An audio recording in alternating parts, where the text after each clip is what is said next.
만주에 있는 조선인만이 사는 조선인촌에 삭시라는 별명을 가진 이코라는 사람이 살고 있었다. 그는 맨날 싸우고 사람들과의 사이에서 트집을 잡기 일쑤이고 누군가를 만나면 칼싸움하려 달려들고 여자들을 보면 달려들어 못된 일을 일삼는 버러지 같은 인간이었다. 이 조선인촌은 비교적 평온한 곳이었다.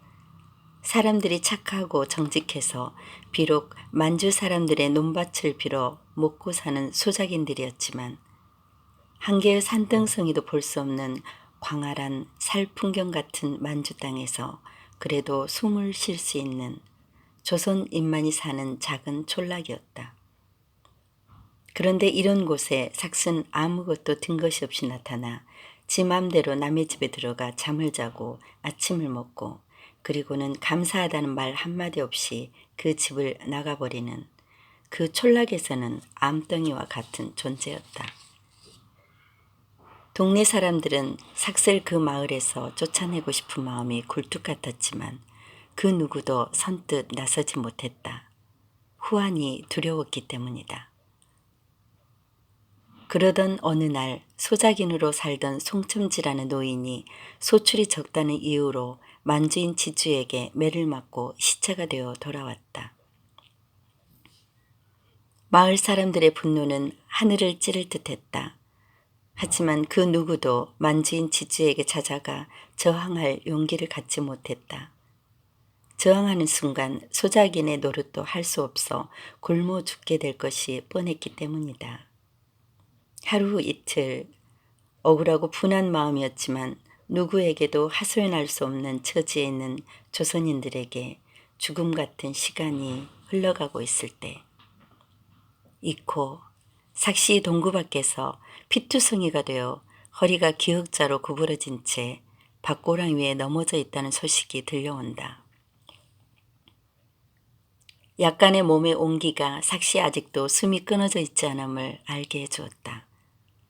삭스는 만주인 지주를 찾아갔다. 그리고 송첨지의 죽음에 대해 분노를 표출하다 맞아서 죽을 지경에 이른 것이다. 그 누구도 두려움 때문에 하지 못한 일을 인간 버러지 같은 이코가 해낸 것이다. 마지막 그는 조국을 그리워하며 흰 옷과 붉은 산을 환상 속에서 보며 죽어간다. 자신들의 분노를 대신해 자신들의 처지를 대신해 만주인 지주에게 항변한 사객에 조선인촌 사람들은 애국가를 불러주는 장면으로 이 이야기는 끝이 난다.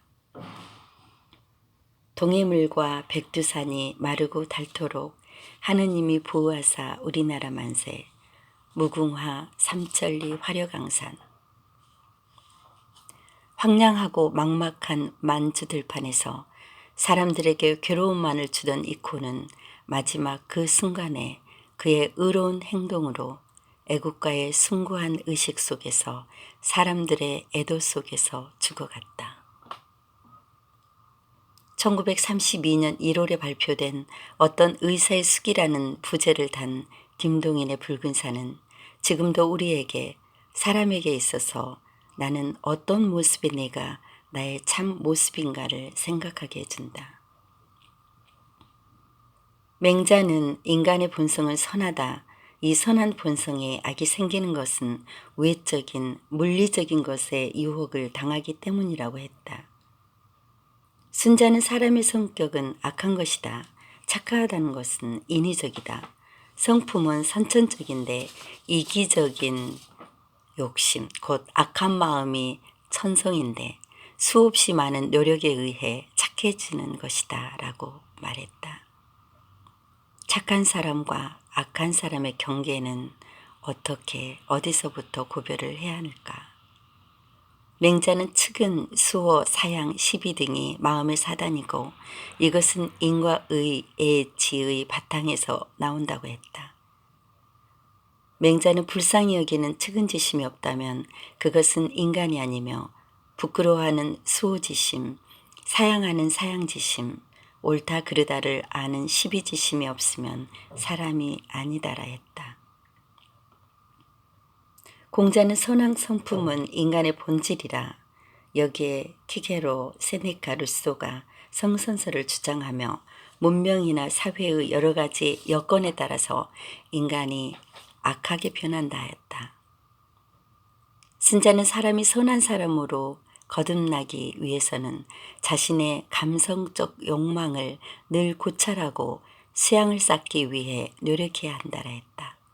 만일 그렇지 않으면 사회적으로 큰 혼란을 야기하기 때문에 교육이나 예의 범죄를 통해서 늘 자신을 선한 사람으로 만들기 위해 노력해야 한다는 것이다.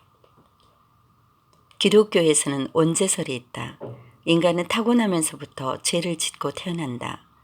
본성은 악하다. 이것은 의심할 여지가 없다라고 말한다.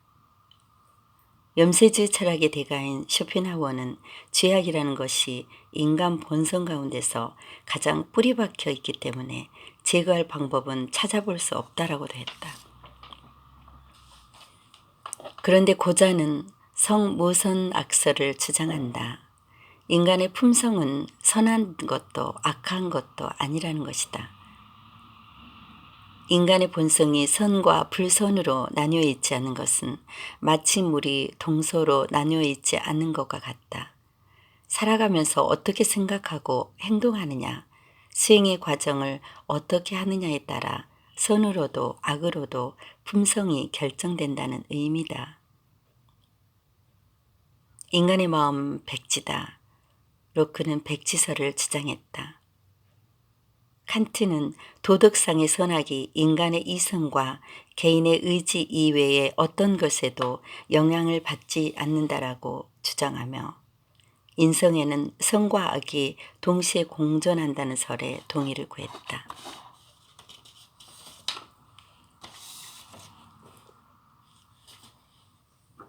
고자는 사람의 본성은 물과 같다. 동쪽으로 물길을 터놓으면 동쪽으로 흐르고 서쪽으로 물길을 터놓으면 서쪽으로 흐른다고 한다.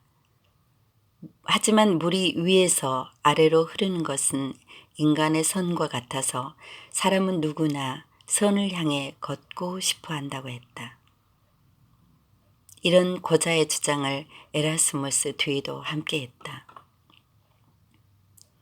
성선설이든 성악설이든 성모선악설이든 김동인의 붉은 산에 나오는 삭시라는 인물을 통해 보면 수없이 많은 내가 내 안에 내재되어 있다는 생각이 든다. 이 많은 내재된 칩 중에서 우리는 어떤 칩을 선택해 살아갈 것인가 하는 문제는 모두 본인 자신들의 몫이다. 어떻게 살아갈까? 어떤 사람들과 함께 살아갈까? 늘 고민하면서 가장 선하고 바람직한 삶을 추구하려고 노력하는 게 동물과 인간의 차이점일 것이다.